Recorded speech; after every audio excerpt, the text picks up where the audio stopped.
Assalamualaikum warahmatullahi wabarakatuh. Perkenalkan, nama saya Lina Yulianti dari semester 2A. Di sini saya akan mereview pertemuan ke-15 di mata kuliah Hukum Pidana dengan dosen Profesor Dr. Hajah Heni Nur Aini SAMH beserta asisten dosen Dr. Emerendi Alidayandi SAMH. Nah, jadi pada materi kali ini saya akan melanjutkan pembahasan sebelumnya, yaitu pada bab 7 mengenai alasan penghapus pidana.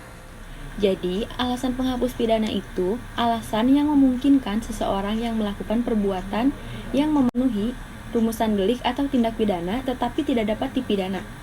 Alasan seseorang tidak dapat dipidana itu karena perbuatan yang memenuhi rumusan tindak pidana tidak merupakan tindak pidana karena tidak bersifat melawan hukum.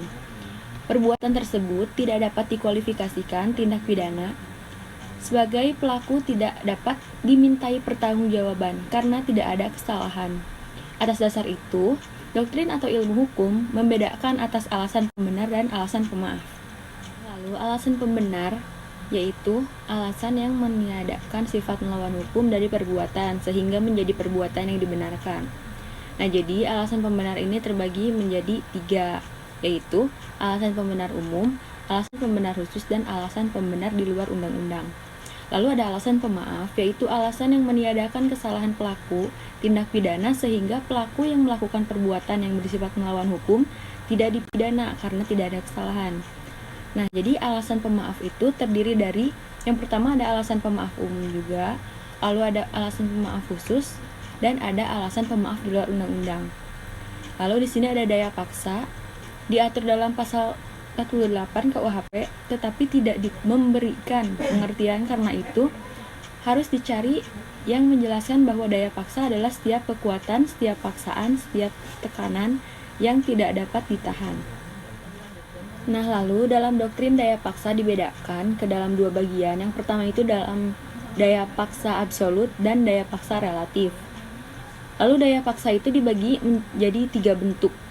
Yang pertama, pertentangan antara 2 kepentingan hukum. Yang kedua, pertentangan antara kepentingan hukum dengan kewajiban hukum. Dan yang ketiga, pertentangan antara 2 kewajiban hukum.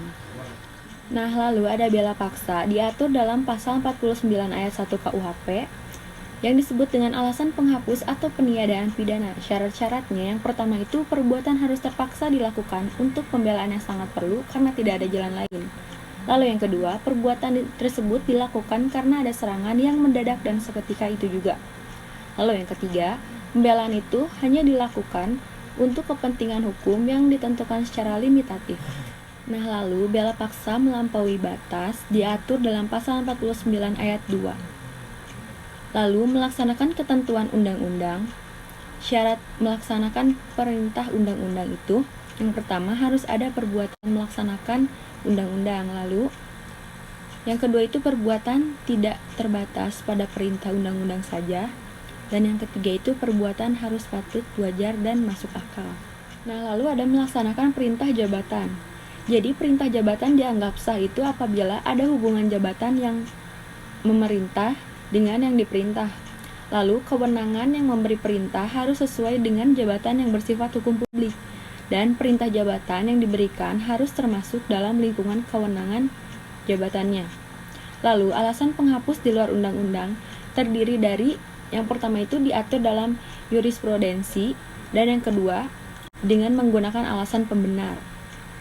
Mungkin cukup sekian yang bisa saya sampaikan. Mohon maaf bila ada kesalahan. Wassalamualaikum warahmatullahi wabarakatuh.